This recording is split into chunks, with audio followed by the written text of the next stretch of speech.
So guys, gandang gabi sa inyo. Ngayon ko lang gabi ito i-edit. Papasok na pala ako dyan. 3 araw ako hindi pumasok sa aking trabaho. Ngayon papasok tayo. Masama kasi pakiramdam ko dyan. Kaya ngayon lang ako papasok.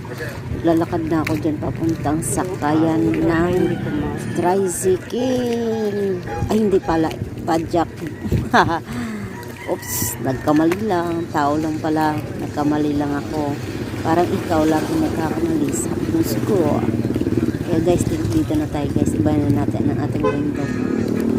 Naglalakad ako dyan. Sa tulay na pala yan. Din. May nakita ako dyan eh. Ay, hindi ko lang sasabihin. May nakita ako dyan.